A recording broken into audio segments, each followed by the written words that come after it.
Good morning. It's Friday, end of yet another happening week.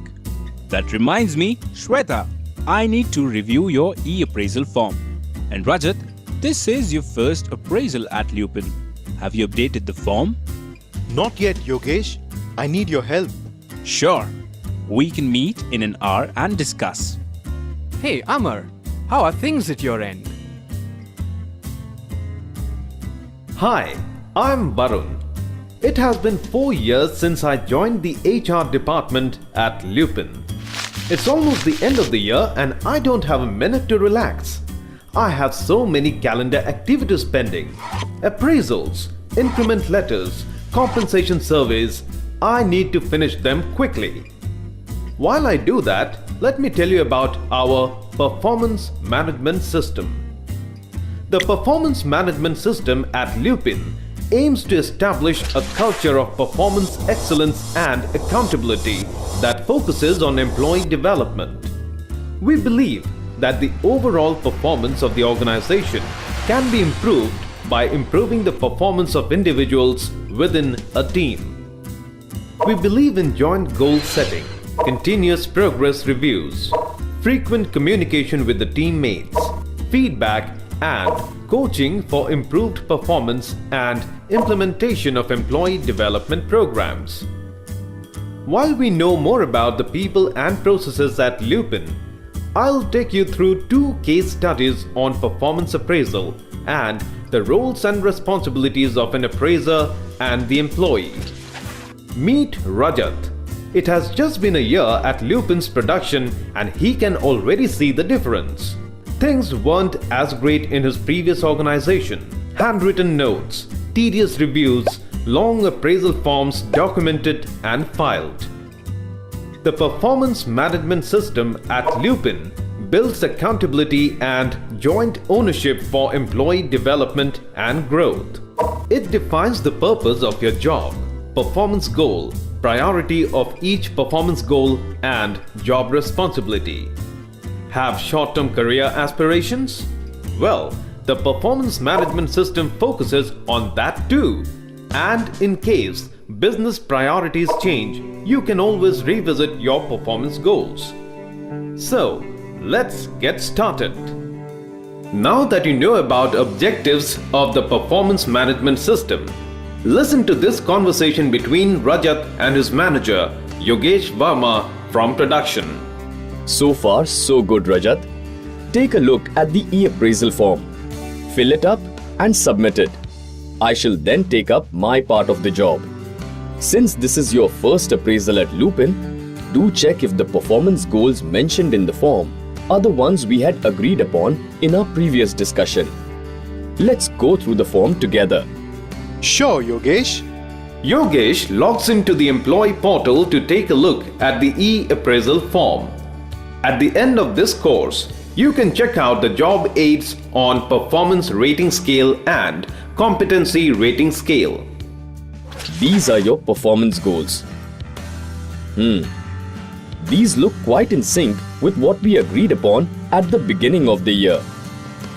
The weightages we set at the time of goal setting appear here. However, for new weightages, you will need to click here to edit the goal and change the weightage here.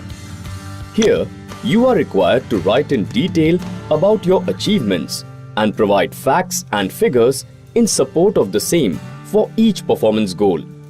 You can add new performance goals from here and remove the performance goal by clicking here. You will see the competency section here.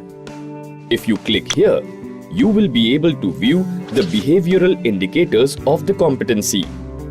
You need to enter your comments on display of behaviors of the competency here. Simple, isn't it? Now you can choose to save or submit your e-appraisal form. Good luck. Back at his desk, Yogesh clicks on the Pending for Action tab in the employee portal to check if there is anything new for him to take up. He finds the e-appraisal form of this employee, Shweta Rai, awaiting approval. Shweta has been one of the most efficient members of the team and has bagged superb grades every year. Yogesh quickly reviews the comments Shweta has entered against each performance goal. He writes in detail about his assessment of Shweta's performance and backs them with facts and figures. He then rates her performance against each goal. He finally submits the form. In Lupin's sales vertical, Virendra Pratap and Amar Ahuja walk into a room for appraisal discussion. Did you fill out the e-appraisal form you were supposed to? Yes, I did it a few weeks ago. Oh, okay. So now we have this room for exactly 15 minutes. That should be more than enough, isn't it? Virendra searches for some papers and reads out from them. Performance goal number 1. Leverage existing relationship with doctors to enhance sales. Now, what do you have to say about this? I have really worked hard to build a rapport and a positive relationship with Dr. Amit Trivedi, but I am not sure as to what is exactly expected of me. The doctor has not really been supporting us. I am not sure if he has been prescribing our medicines. But Virendra, the doctor has prescribed our medicines and has been doing so quite regularly. Here are the documents. Would you like to take a look? No, that'll not be required.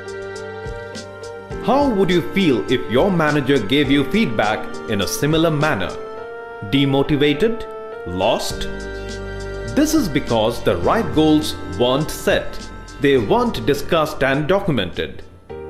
Before we move into the details of goal setting, take a look at the performance management model at Lupin. At the planning stage, your key responsibilities, objectives, priorities, expected outcomes and competencies are established.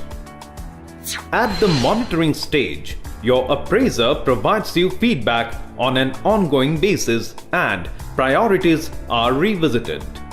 Mid-year review is non-mandatory but useful for revisiting priorities in case of changes in goals. At the appraisal stage, you conduct a self-appraisal and review with the appraiser. At the career development stage, you identify interests and needs to enhance performance. You also identify new challenges. An effective goal creates a clear performance expectation and defines how to measure its successful completion. SMART is an acronym that helps you include all the elements that make a goal effective. Shown below is an example of building a SMART goal. Write concise statements of goals that specify what needs to be accomplished. Include the measures in the specific goal statement that will determine the outcomes expected. The expected result must be within the span of influence, skill, and knowledge level of the employee. The expected results should be related to the job role, be aligned to the department objectives, and contribute to the employee's personal development. Deadlines for achieving expected results and outcomes should be set, not left open-ended. Deadlines can be extended or reset only when circumstances warrant and should be monitored continually. A little while back, we saw an example of a poor appraisal discussion between Virendra Pratap and Amar Ahuja. How could they have made the discussion a productive one? Amar should have discussed his performance goals with Virendra. Both of them should have agreed on the weightages and timeliness of the goals set. Amar should have documented the performance goals in the performance management document. Remember, each goal should clearly define the performance levels and performance rating matrix. Also, goals should focus towards achieving departmental and organizational goals. Though things haven't been great between Virendra and Amar, things have been smooth between Yogesh and his team members, Shweta and Rajat. Even though formal appraisals are conducted annually, it is important that you meet your manager at regular intervals and seek feedback. A mid-year review is a structured, informal two-way discussion between a manager and employee that reviews goals and results from the first half of the year and identifies priorities and sets plans for the second half of the year. Also, a shorter evaluation period preceding a mid-year review ensures that memories are fresh for both the employee and the manager, which can result in more accurate assessment of one's performance. If something has not worked well in the year, you still have a few more months to make up after the mid-year and before the year-end review. This review will not only provide you with feedback on how you have performed through the year, but will also give you the opportunity to highlight your strengths and development needs. Take a look at the role of an employee and his manager during the year-end review. Once you are done with the self-appraisal, Yogesh will update your appraisal form with his inputs. You will also have an appraisal discussion with him, followed by a performance review with Yogesh's manager. Your appraisal then goes through the process of moderation and normalization by the SBU head. Well, that's more or less of it. Once your appraisal is approved by the HR, you can view your e-appraisal document. Got it. Thanks, Shweta. Here's Rajat going through his checklist of items that he needs to ensure before he goes for the year-end appraisal discussion. I have analyzed my performance goals. I had already recorded and documented the changes in the performance goals during the mid-year review. Here, they look fine. No changes. Here are my rewards and recognition certificates for the year and the folder for client appreciation mails. All in place. I also have to mention the challenges I faced during the US FDA audit preparations. All set. Although the employee is likely to have experienced the discussion before or know about it in theory, it is a good idea to establish the purpose, climate, and direction of the discussion. This discussion allows both the appraiser and the employee to share their views on whether or not the targets of the role have been missed, met, or exceeded. A career discussion will enable the appraiser to understand the employee's motivators and set the next period's targets in line with the employee's aspirations. The appraiser must provide constructive feedback. Before wrapping up, the appraiser must summarize and agree on the development needs and the action plans to meet these needs. Now that you know about the process of appraisal discussion, let's hear how things were at Rajat's performance appraisal discussion. Congratulations, Rajat. You've had a great year. With your efforts, you've ensured zero accidents and zero errors and have made a significant contribution to the organization. Whatever you're doing is really working well, not only for you, but also for the organization. Thank you, Yogesh. One of the areas that I'm concerned about is the issue we talked about a few weeks ago, the preparedness for the US FDA audit. We noticed that your mail to the team did not mention the clear guidelines and hence all the miscommunication. You did mention to me that you were stressed due to stringent deadlines. I just wanted to know how you are progressing with that and what else do we need to do. I'm working on better planning and time management in order to avoid similar issues in the future. Would you be interested in some assistance from me or from anyone else in the team? Would you like to opt for one of our time management training programs? Yes, that would be good. Great! I am pleased that you're willing to go along and get some skills because US FDA audit is very critical. Yes, I understand. You should be proud of the year you've had. You have made a significant contribution to our results. Let's meet up next Wednesday and talk about the time management training that you've said you are interested in attending. Thanks, Yogesh, for all the help. I will make sure you get a copy of the points we've discussed and agreed on, and we can work on the action plan. Thanks, and have a great year ahead. Why was the discussion between Rajat and Yogesh so smooth and productive? Rajat seemed anxious as it was his first appraisal discussion at Lupin. So, Yogesh made sure to set a positive climate and focused more on improvement than on just evaluation. He encouraged Rajat to analyze his success, setbacks, and development needs. He used open-ended questions to stimulate Rajat to develop his constructive views.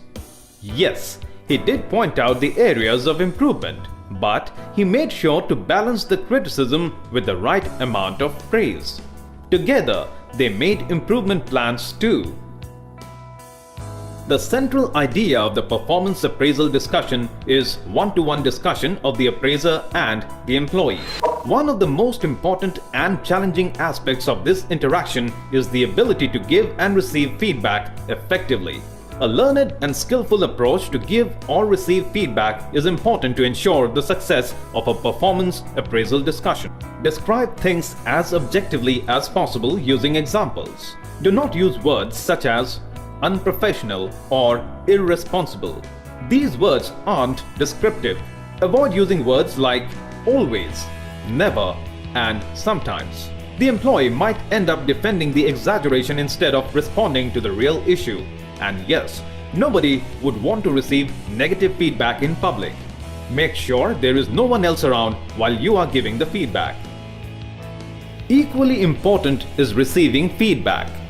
Receiving feedback is perhaps the more crucial part of the discussion.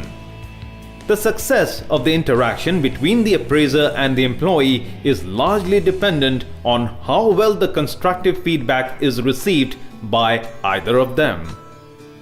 Here are the techniques of receiving feedback. It is important to welcome constructive criticism. Remember, arguing or trying to justify your position are negative emotions. Avoid them. Convince yourself that the feedback only relates to specific instances where you have fallen short. It does not judge you as an inefficient person or a bad human being. Avoid the temptation to reenact the conversation to a friend. This will only make you feel 10 times worse. In a difficult situation, give yourself some space to calm down instead of sulking, stonewalling, or withdrawing. The end of another year for the employees at Lupin. All of them are looking forward to their ratings. Now, go over the most important points covered in this presentation.